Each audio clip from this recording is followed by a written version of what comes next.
What's up, families? As many know, I done dropped a book on them. Took many years for this book to finally come out, man.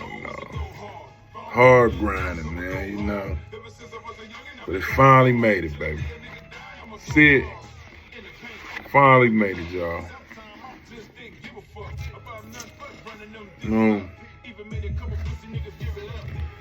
Not King James, these were Coke Kings, man. Shout out to that boy Cameron, too, man, because he the reason why I came up with his name, man. When he said, up in Akron, them niggas, they would throw things. Not King James, these were Coke Kings. Buck, what up, baby? I really knew Buck. Buck was family, man. Free Buck, man, while they playing. Free Be Wild, man. But yeah, man, when I was in the feds, man, doing them 8 years, man, them 8 long years, man, when I was up in that thing, man, I had to do 5 months in the hole, man, at the time when I was up in that thing, man. And I read one too many of these books, man, that was just trash, man. I'm like, damn, I can do better than that.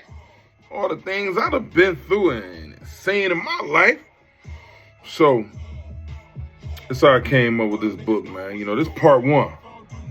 I got part 2 already written, part 3 already written, half of 4, man. I'm gonna finish that up though, but I got 2 and 3 already ready, man. And not too long after this drop, man, we're gonna keep it pushing, man, But this thing due, man, you know what I'm saying, next week sometime, man. I'm gonna have that date. And y'all be able to cover, man. But before then, I'm gonna go on and give y'all this first chapter, man. I'm gonna go and read the first chapter, y'all, man. Then this book right here is really based on the summertime of 1989, when crack really took over the city, man, in Akron, Ohio, man. Like, dudes were selling it before then, but 1989, that summer, everybody my age, 16-year-olds, 15-year-olds, young, just selling that shit, man. Everybody, man. I was selling that shit when I came back, man, from out of town. So this where it's from, man. 89, man. Akron, Ohio. I'm gonna give y'all this first chapter, man.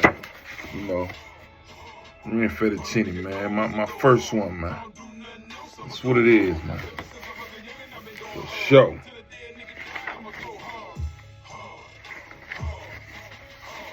The fall 1983. See that? Most of y'all already man. Or even thought of, man. I'm gonna take y'all down this lane with me, man. Let's go. Fall of 1983. What's up, bro? You wanna go outside playing that sharper card we found the other day? I said to my brother Hell Real. I was ready to get up out the house. Yeah, come on. Ain't too much on TV, no way, he said as he cut the TV off and headed towards the front door with me right on this trail. It was a fall day with dark gray clouds in the sky in the city of Akron, Ohio. It wasn't cold, but we had to wear jackets. My mom wasn't going for anything less. My older brother was over at our grandparents' house, or otherwise we would have been in the dirt-covered backyard playing basketball with some of our friends. Our neighborhood friend. My mom was in the kitchen cooking up some of her famous tuna casserole. My Uncle Mac G was just coming into the TV room as we were heading out. My father, he was somewhere in the house doing him. Probably shooting up some dope or smoking a joint of some good-ass weed, getting higher than a kite. Both of my parents were straight hustlers. They sold weed and pills to pay our bills and get whatever else we wanted or needed. My pops had a mean drug habit, though. It would take over him at times, and he would almost fuck up the real money. But my mom wasn't going for it. She smoked weed, but that was as far as she would go as far as using drugs. When she didn't give him drugs at time to use, he would catch a mean attitude. He didn't even put his hands on her at times. I love my dad to death, but during those times, I hated him. My brother and I went out to play in our shopping cart. We pushed each other up and down the sidewalks and in the street at times, having fun. About 45 minutes or so later, a car pulled into the driveway. We saw one of our parents' friends get out and walk to the front door. Well, we thought he was one of the friend of the family until we learned that he was just a customer coming to buy drugs. We thought nothing of him and continued to play. As my brother pushed me towards our house, this man in a green trench coat wearing a red ski mask walked past us in a hurry. When my brother pushed me closer to our house, the dude who had pulled in the driveway was coming out the front door. Before my mother could shut the door, the dude with the green trench coat and red ski mask rushed up on the porch and slammed his forearm into the door to stop her from closing it. He overpowered my mother, got in the house and slammed the door behind him. Not even 3 seconds later, we hear pow and a ah. My mom screamed, let out a thunderous scream. Man, I jumped out of that car so fast, my 10-year-old mind was racing. My heart was beating out of my chest. My feet was moving before I even knew it. I took off running towards a friend of mine's house who stayed a street over from us. We stayed on a street called Bloomfield Avenue on the west side of the Hilltop area. I got to my friend's house and rushed to their side door without even knocking. Somebody shot my mom, I yelled out as tears poured down my face.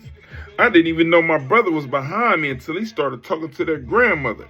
He had tears coming down his face too, but he was calmer than me. I was going crazy.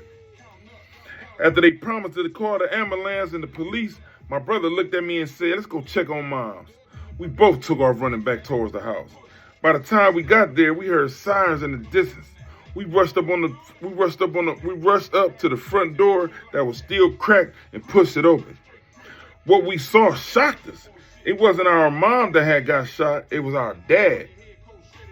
He was lying on the floor and wincing in pain, holding his side while my mom was consoling him.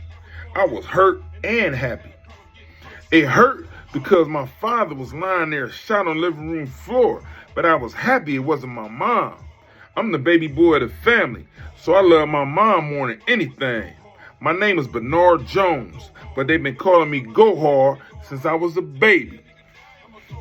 I'm always trying to keep up with my older brothers.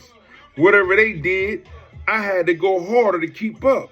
My brother Hale Rail, whose real name was Jarrell Jones, is 18 months older than me. He got the nickname because he just bad as hell. You got bad shit, then you got extra bad shit. He always had to do the extra bad shit. Our older brother, Don Juan, whose real name is Donald Jones, was just as smooth as they come. He carried himself more like Michael Corleone from the movie Godfather. They called us the Jones Boys.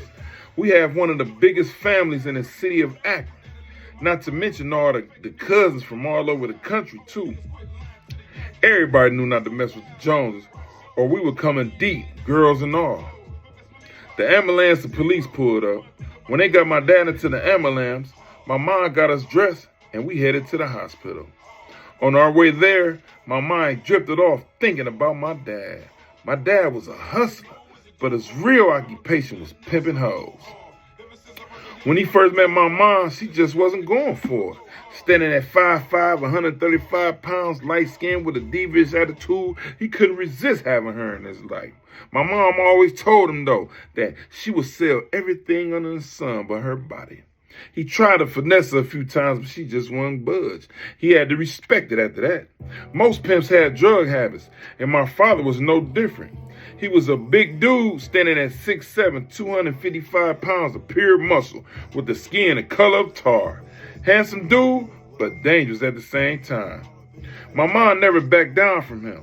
She knew when to stand in a woman's place, but also knew when to stand her ground. If you mess with her money, she was going to flex her strength every time, no matter who you was. When we got to the hospital room, my pop was laying back on the pillow with a skull on his face. When he saw us, that's when he smiled. My grandmother brought my older brother up to the hospital, so all three of us was there. My boys, he said, as we walked towards the bed. Good job, son, he said, rubbing me on my head. Glad y'all was out there playing when y'all was. It was only a hip shot, but had I not got here when I did, I could have bled to death. He continued as his face turned into a rage, thinking about what took place. I just smiled at my dad. I didn't show too much emotion because being soft in front of my dad was a no-no.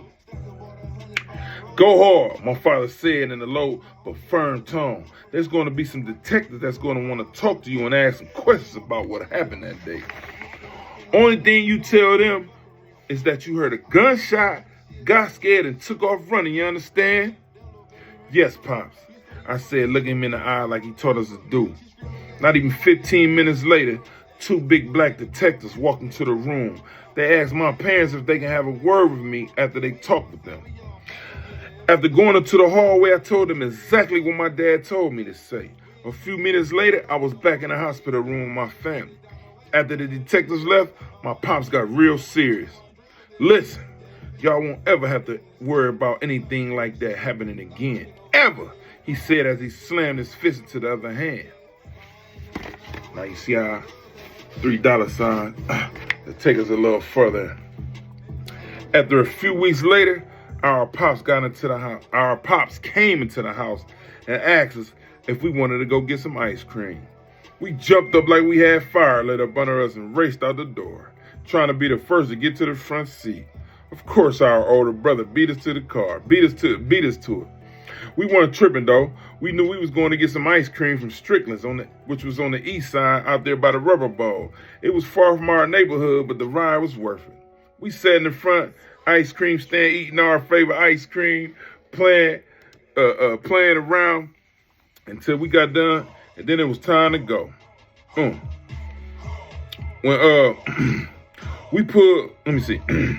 we got back in the car, hyped up, and headed home, or so we thought. We drove on the expressway for a little while before we got off and went through a neighborhood we had never seen before. He pulled into this driveway and drove to the back of this abandoned-looking house. Come on, y'all, he said as he cut the car off and got out. We walked up to the back door, not knowing what we were there for. Surprisingly, our Uncle Mac G had the door open already for us. LJ, nephews, he greeted us, dressed in all black with sweat running down his face. We greeted Unc back and followed our dad down through the empty kitchen and down the steps into the basement. When we got down there, we saw two of our cousins standing over two dudes that was duct taped to the chairs with bloody bats in their hands, with menacing looks on their faces. The dudes in the chairs looked deformed after being beaten badly. Ain't no telling how long they had been going through that punishment. Y'all see these two here? Our father asked while pointing his finger in their direction. Before we could respond, he continued. These are the two punk motherfuckers that violated our household a few weeks ago. This one right here set the robbery up. He pointed at the dude who was still whimpering badly. This piece of shit over here, he pointed at the other motherfucker. Is this the one that shot me? Now it's time to show these motherfuckers what happens when they violate our family. Go hard, he said to me as he pulled out this long barrel snub nose 38 special with a wooden handle. My dad let us shoot guns every New Year, so seeing guns or shooting them was nothing to us. We would practice our own shooting when our parents were away. We were also taught the danger of them and not to point them at one another, so we were never scared to shoot them. Here, my pops handed me the gun.